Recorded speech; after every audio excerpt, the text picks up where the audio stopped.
প্রচুর গরম পড়ছে, এত বেশি গরম একদম বাইরে বেরোনো যায় না। তো পড়ন্ত বিকেল বেলায়, বিকেল টাইমটা একটু ভালো, আবহাওয়াটা অনেক বেশি ভালো থাকে। তো ঘুরতে গেছিলাম সবাই মিলে। কোথায় ঘুরতে গেছিলাম তো জানতে সম্পূর্ণ ভিডিওটা দেখুন। আসসালামু আলাইকুম এভরিওয়ান, সবাইকে আরেকটি নতুন ব্লগে ওয়েলকাম। সবাই কেমন আছেন? আলহামদুলিল্লাহ আমি ভালো আছি এবং সুস্থ আছি। তো পড়ন্ত বিকেল বেলায় আমরা সবাই মিলে গেছিলাম ঘুরতে। আমি, বোন, আস্থা, তারপর উৎস ছিল, সানি ছিল, আমরা সবাই মিলে ঘোরার জন্য গেছিলাম। দেখেন রাস্তাটা কত সুন্দর। হয়তো এই রাস্তাটা দেখে অনেকেই জেনে চিনে ফেলেছেন আমরা কোথায় গেছিলাম। হ্যাঁ, আমরা চচ্চড়ি ব্রিজে গেছিলাম। আমাদের জন্য নিরিবিলি সুন্দর একটা জায়গা। প্রায় সময় পাইলে এই জায়গাটায় চলে আসি। তো চচ্চড়িয়া ব্রিজের কাছে চলে আসলাম। জায়গাটা মাশাআল্লাহ অনেক সুন্দর। বিকেল বেলায় ঘোরার জন্য একদম পারফেক্ট নিরিবিলি জায়গা। দুই সাইডে পানি, আর সূর্যটা একদম মাথার উপরে যায় যায় অবস্থা। এই সময়টা অনেক বেশি ভালো লাগছিল। এই জায়গায় পানির একটা নিজস্ব বাতাস আছে, ঘুরতে বেশ ভালোই লাগে। তো আমাদের মতো অনেকেই আসছে এখানে ঘোরার জন্য। তো আমাদের আশেপাশে তেমন কোনো ঘোরার জায়গা নাই, তো মাশাল্লাহ ব্রিজটা হওয়াতে আর এখানে বেশ কিছু স্টল ওঠে বিকালবেলায়, ফুচকা, চটপটি, তারপর বিভিন্ন রকম জুস আর কি, শরবত, এগুলো নিয়ে অনেকেই দোকানগুলো শুরু করেছে। আর এখানে মনে হয় একটা চায়ের দোকান ছিল, টং দোকান, তো এখন মেবি বন্ধ। তো যাই হোক, আমরা ঘুরে ঘুরে সময় কাটাচ্ছিলাম, অনেক বেশি ভালো লাগছিল। যারা একটু ঘুরতে ভালোবাসে সবাই প্রায় বিকেল পড়লে ফাঁকা জায়গা, তো জায়গাটা অনেক বেশি সুন্দর। আর এই ব্রিজটা হওয়াতে আমাদের এখানে অনেক বেশি উন্নত হয়েছে, কারণ ওই পার যাওয়া আসাও অনেক কষ্ট ছিল। আমরা যে সময় স্কুলে পড়তাম এখান থেকে অনেকেই আসতো আমাদের এই জায়গায় স্কুলে। তো জোয়ার ভাটার পানিতে ওদের আসা যাওয়া করতে অনেক বেশি সমস্যা হতো। আর সূর্যটাও দেখেন মাশাআল্লাহ এত বেশি লাগছিল, ভালো কি আর বলবো। আর বাতাসটাও জোশ ছিল বিকেল বেলা এরকম। তারপর আস্তে আস্তে করে সন্ধ্যা হয়ে গেছিল। আমরা বেশ খানিকটা সন্ধ্যার পরেও খানিক সময় এখানে ছিলাম। অনেক বেশি ভালো লাগছিল জায়গাটা, পরিবেশটা। আসলে এত বেশি গরম, রুমের বাইরে বেরোনোই যায় না।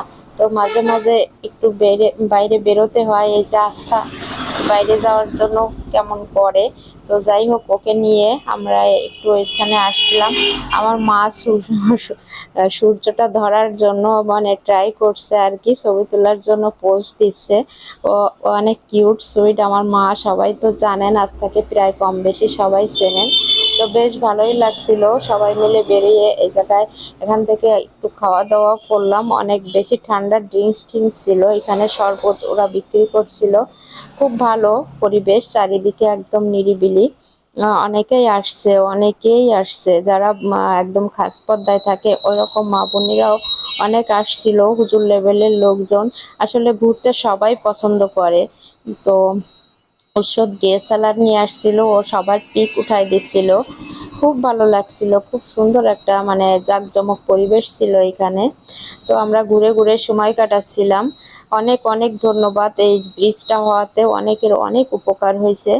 তো যাই হোক, সবাই মিলে ঘুরে ঘুরে সময় কাটাচ্ছিলাম। আর যখন বেলাটা পড়ে গেল, একদম সন্ধ্যা হয়ে গেল, তখন যে এত বেশি ভাল লাগছিল। দুই সাইড দিয়ে শুধু বাতাস আর বাতাস। আমি তো ব্রিজের উপর বসেই পড়ছিলাম, আর আমার উঠতে ইচ্ছা করছিল না, একদম বসেই ছিলাম। তো প্রায় পড়ন্ত বিকেল হয়ে গেছে, একটু পরেই সূর্যটা অস্ত চলে যাবে। আর তারপরেই শুরু হয়ে গেছিল একদম সুন্দর বাতাস, মনে হচ্ছিল না যে বাসার দিকে ফিরে আসি। আর নিচের দিকে তাকালে এই নৌকাটা যা ছিল না, মাশাআল্লাহ একদম অসাধারণ, খুবই ভালো লাগছিল। কত সুন্দর ধীর গতিতে চলে গেল নৌকাটা। আসলে দৃশ্যগুলো উপভোগ করতে অনেক বেশি ভালো লাগছিল। তো সবাই মিলে ঘুরতে যাওয়া, মানে বাড়ির সবাই মিলে একসাথে ঘুরতে যাওয়ার মজাটাই হচ্ছে আলাদা। তো যাই হোক, আমরা ঘুরে ঘুরে সময় কাটাচ্ছিলাম। আর দেখেন এই যে লেবুর শরবতটা, এটা খাওয়ার পরে কি আর বলবো, একদম কলিজাটা শীতল হয়ে গেছিল। তো যাই হোক, গরমে আসলে এর বিকল্প কিছু আছে বলে জানা নাই। অনেক সুন্দর করে জুসটা বানিয়ে দিছিল। তারপর আমরা এখানে আরো কিছু ফুচকা, তারপরে চটপটি, এগুলো অর্ডার করছিলাম। তো মামা আমাদেরকে বানিয়ে দিচ্ছিল, আর আমরা বসে বসে সময় কাটাচ্ছিলাম গল্প করে। নদীর সাইডে কি আর বলবো, বাতাসটা এত বেশি ভালো লাগে। যারা আশেপাশে আছেন প্রায় সবাই, তাদের তো জানা। তো আর যারা যাননি অবশ্যই একবার যেয়ে ঘুরে আসবেন। দূরের সৌন্দর্য উপভোগ করার চেয়ে বাসার আশেপাশে যারা যেসব জায়গা আছে এইসব জায়গায় ঘুরলে আসলে অনেক বেশি ভালো লাগে। মানুষ বলে না কাছের সৌন্দর্য চোখে পড়ে না। তো আমি সবসময় আমার আশেপাশে সুন্দর কি আছে আমার ডুমুরিয়ার ভিতরে, আমার প্রাণের শহর খুলনার ভিতরে কি কি আছে আমি সেইগুলো উপভোগ করার চেষ্টা করি। তো দেখেন এই যে সন্ধ্যাটা যত বেশি হয়ে গেল লোকজন তত বেশি বাড়তে লাগলো। এত সুন্দর লাগছিল পরিবেশটা, আর বাড়ির চারিপাশের লাইটিং গুলো যে সময় জ্বলে উঠলো রাতের ভিতরে অনেক বেশি ভালো লাগছিল। আমি তো একদম ব্রিজের পরে বসেই পড়ছিলাম। আর তারপরে এই যে আখের রস খাচ্ছিলাম। এগুলো খাওয়া গরমে শরীরের জন্য খুবই উপকার। তো যাই হোক সবাই মিলে একটু খাওয়া দাওয়া করে নিলাম। অনেক বেশি ভালো লাগছিল কি আর বলবো। তো যাই হোক দেখতে দেখতে সন্ধ্যা হয়ে গেছিল, সন্ধ্যার পরও খানিক সময় ছিলাম। আমার তো আর গরমে এইদিকে আসতে ইচ্ছা করছিল না বাসার এইদিকে। তো বেশ খানিক রাত পর্যন্ত আমরা এখানে ছিলাম, ঘুরলাম, খাওয়া দাওয়া করলাম, বেশ ভালোই সময় কাটালাম।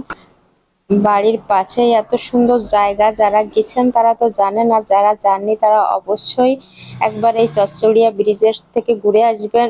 আর গেলে সন্ধ্যার পর এইরকম টাইমটাই যাবেন।